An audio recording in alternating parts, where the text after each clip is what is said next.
Hey everybody, it's Jason Blaha here, and today I want to chat with you guys a little bit about rotating assistance and accessory movements.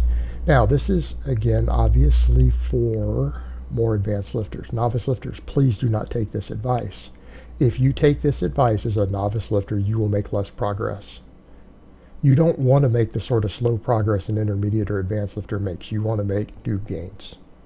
Therefore, you need to train accordingly. Advanced lifters can't do what you guys do. Advanced lifters can't gain 1.5 pounds of muscle every single month. They can't put 150 pounds on their bench press per year.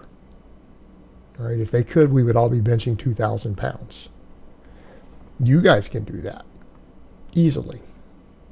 So over to the point. This is for more advanced lifters.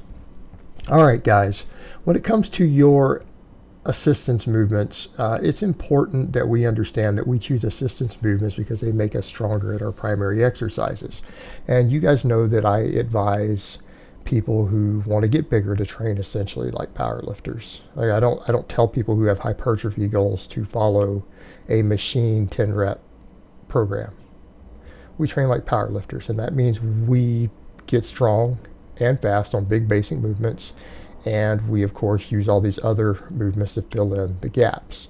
Now, for someone who has a more physique-oriented goal than purely performance, because you're not going to be able to separate the two without drugs, you obviously would use a lot of your assistance movements, or particularly your accessory movements, to shape the muscle the way that you want. In other words, the proportions that you're looking for. So this still applies, guys. But when we are talking about these assistance movements, these are our primary movements that we use to push past stalls in our big exercises. So in the case of what you guys see me doing here, a bunch of incline benching, lots of sets of 5. I was doing up to 10 sets of incline bench every week, not that long ago. Then I cut it to 5, then I'm rotating it over to something else. But doing a lot of incline benching because it helps push me past my personal stalls in the bench press. It addresses my weak points in the movement pattern, addresses my weak points in the hypertrophy. So this is what we use assistance movements for. They're close enough variations of big movements that we get carryover. But we need to actually be getting stronger at these all the time, because if we're not, let's say you're doing incline bench or you're doing floor press or something else for your bench press. If you're using it to increase your bench press and it stalls, it's not improving your bench press anymore because it's not improving. You're not gaining muscle from it. You're not gaining strength from it anymore. So what we have to do is look at a few different options. Now, a lot of times we will use a smaller exercise as an accessory movement to improve our big movement. So let's say that on the incline bench, you know that your triceps are the weak link. All right, you can come in and do a tricep movement to help continue to build your triceps because maybe they're not getting enough total training stimulus, and that will keep your incline bench moving forward, in which case that's good. It's going to carry over to your bench press, and everything's going to get bigger because if triceps are a weak link and you're using the incline as a chest builder and a bar path, a movement pattern builder for your bench, what happens? Well, if the triceps get bigger and stronger, the lift's going to go up. You're going to put more tension on the pectorals. They're going to grow more. So a lot of times, the smaller movements that we use to do this will move it forward. Now, oftentimes, if our smaller movement stalls, like our tricep extension, we might need to switch to a different variation of that because we can't afford to stagnate. We're always going to stagnate in strength, and people need to understand that. You might be stuck at a 450 squat for 6 months straight. That is going to happen as an advanced lifter. You might be stuck at a 520 deadlift for 6 months straight. But you can make progress on the smaller exercises that feed the big ones, and eventually they will increase them.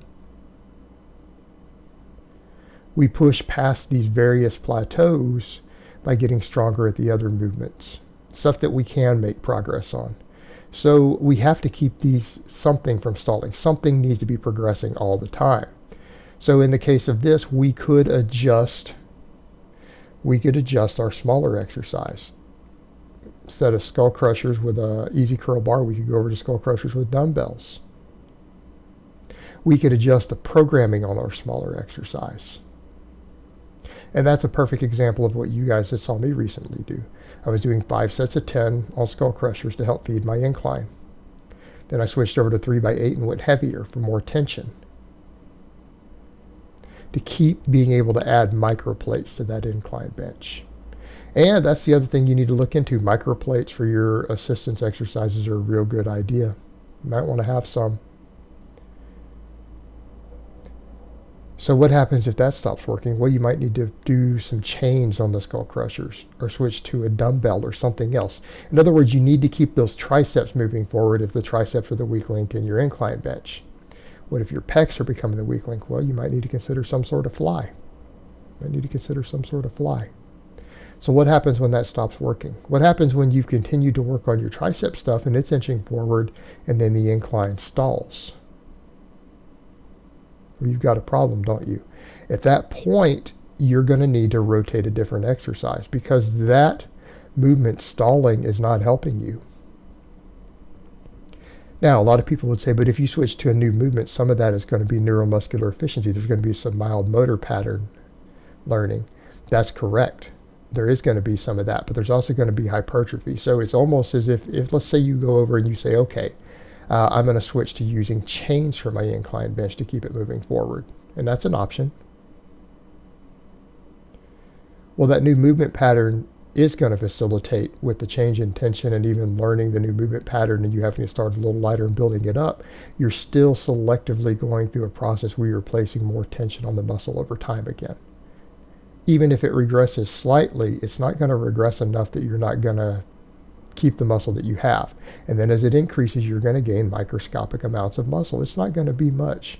That's what we need to understand. These movements at this point for you, or they're not going to ever add a pound of muscle to you.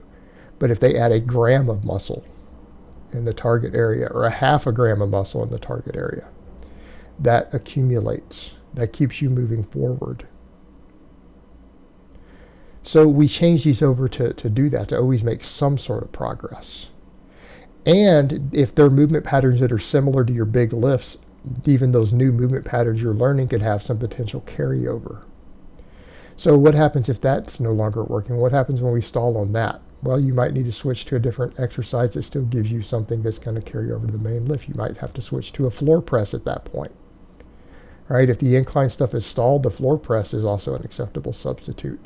It plays a very, very similar role to where the incline might fit as an assistance exercise for your big lift,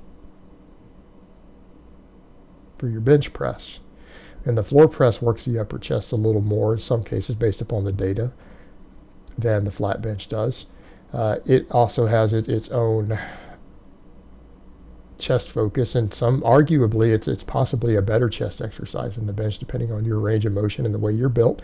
So you might switch over to a floor press for a while, and you push the floor press as long as you can and make progress on it.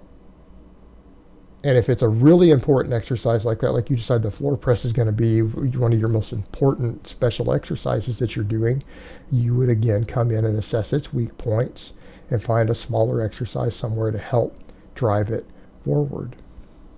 Whether it's a tricep exercise, whether it's a chest exercise, we use these smaller exercises to feed the bigger ones by hypertrophying our weakest links. And that floor press will, in theory, and should most of the time, carry over to your bench press if it addresses your weakest links in the bench. Although we could argue the floor press for the vast majority of people is a good test of where your bench press strength is, because it's basically a stricter version of the bench press from a hard stop. Because there is no way to use, there's no leg drive, there's no chest to sink into to drive it, you're driving off the hard floor. So a floor press can actually still be very viable for pretty much everyone. It's a go-to. It's almost a staple bench press exercise that, irrespective of how you're built, is probably going to help your bench press due to the nature of it if it improves. So it's always an easy fix. If the incline wasn't working, then you go over to that. But the point is, you work on the floor press, and you work on floor press variations until they stall. And again, you try to keep them moving forward with the smaller movements too. All of this stuff feeds into each other. So the tricep exercise might feed into your floor press, and the floor press feeds into your bench press. But you have to keep making progress at something. But it's important to remember, this isn't like bodybuilder style muscle confusion, because they're oftentimes rotating exercises every workout.